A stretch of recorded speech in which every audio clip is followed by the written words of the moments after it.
sur notre pays en 2011, vous qui avez été un militant communiste de longtemps, quel est votre regard et que signifie être, je suppose que vous êtes toujours membre du Parti communiste martiniquais. Bien sûr. Que signifie être membre d'un parti communiste aujourd'hui? Bon, c'est bien sûr, c'est une vaste, un vaste panorama que vous voulez balayer là. Bon, je vais essayer d'être le plus bref possible. Je me suis mis à l'écart un petit peu des responsabilités politiques en 1992. Donc j'avais... Je peux vous demander pourquoi? J'ai été secrétaire général du Parti communiste martiniquais pendant 32 ans. Ça commençait à faire. Il fallait laisser la place aux autres. Et bon, je ne me suis jamais accroché au pouvoir. Je me suis toujours battu, j'ai toujours fait mon devoir, comme on dit, mais je ne m'accrochais pas aux responsabilités. Et j'étais arrivé à un point où, après une vie bien remplie, une activité politique bien soutenue, au point où, physiquement, je commençais à sentir que je ne pouvais pas répondre convenablement aux nouvelles exigences de la politique. Le militantisme politique changeait d'ailleurs à ce moment-là, il a beaucoup changé depuis l'époque où j'ai été secrétaire général. Et qu'est-ce qui a changé? Ça a changé complètement. Tout ce dont nous avons parlé à propos de l'ordonnance, ce sont des choses qu'on ne retrouve plus aujourd'hui. On ne les retrouve plus. Mais... Alors, on n'a plus à se battre de la même manière. Vous voyez, on n'a plus à se battre de la même manière. Qu'est-ce qui a changé dans le militantisme?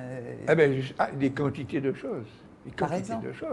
Et, par exemple, la révolution, je ne sais pas si j'appelle ça une révolution, la révolution technologique, technique, qui a déferlé sur le monde au cours de ces dernières décennies, elle a complètement bouleversé la manière de militer.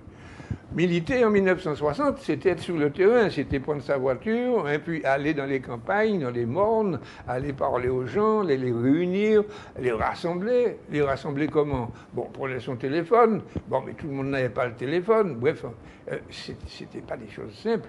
Hein? Une fois arrivé sous... Enfin, moi, je peux raconter une petite anecdote.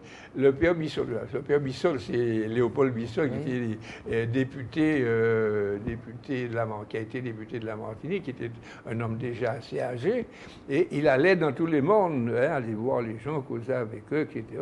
Eh bien, il me racontait, par exemple, quand il allait dans le Nord, où les routes étaient dans très mauvais état, les voitures ne pouvaient même pas les utiliser, eh bien, il traversait les ravines et les ruisseaux sur le dos des camarades qui le portaient. Ah bon?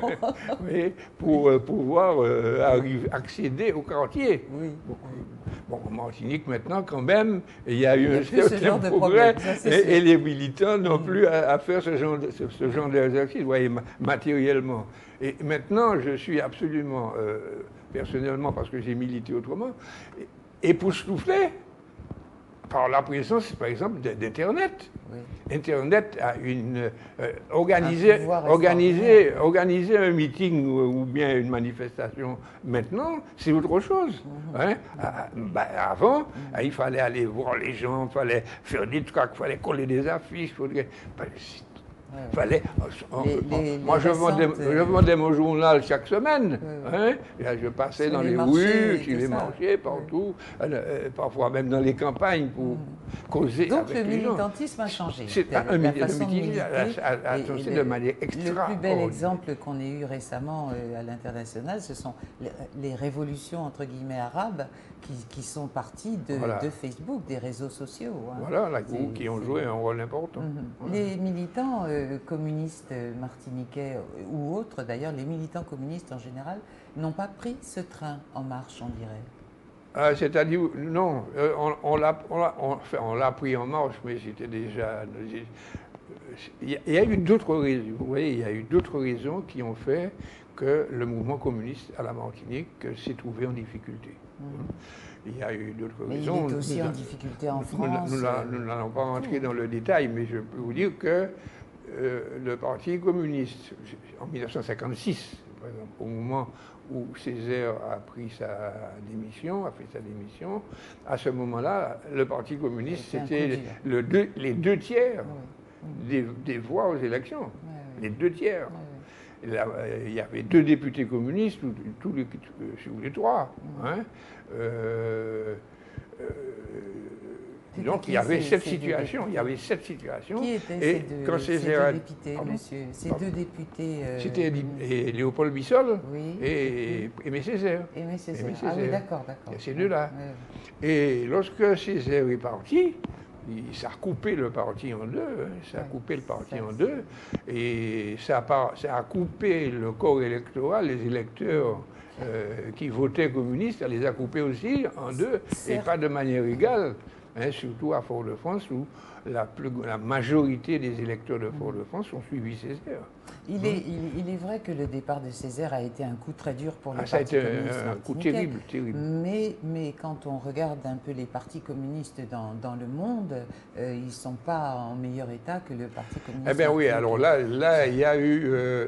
il y en a beaucoup qui sont quand même en meilleur état.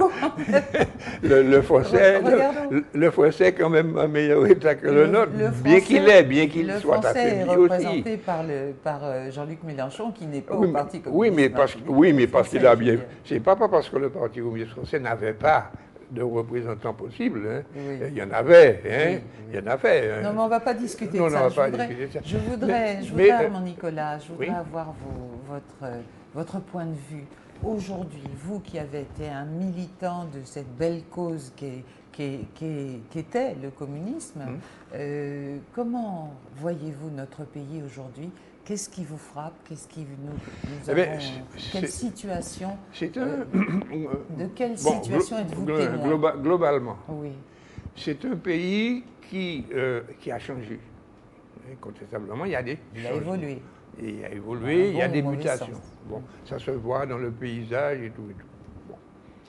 Mais fondamentalement, je pense, c'est ma pensée profonde, et je ne suis pas le seul, c'est que la Martinique est restée dans ses fondements un pays colonial.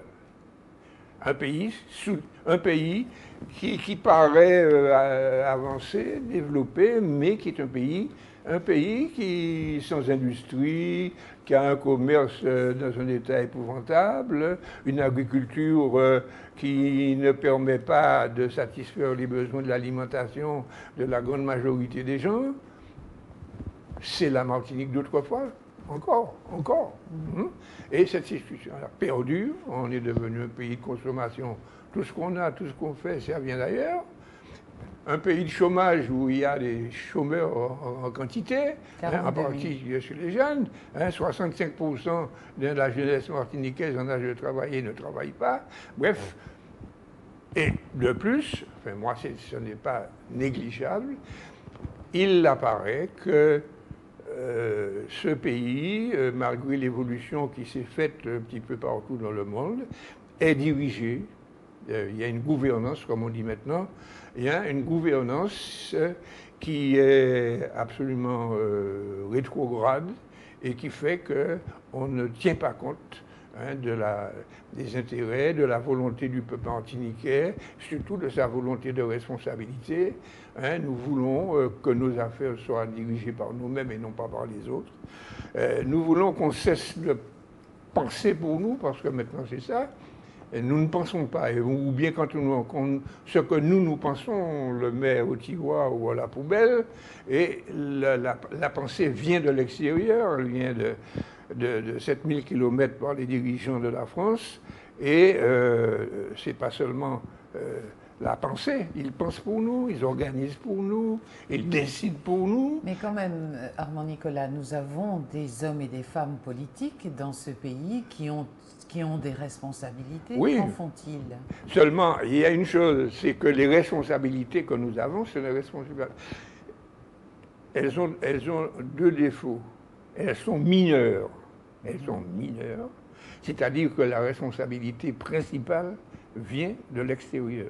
C'est là-haut. Et quand ça ne va pas, c'est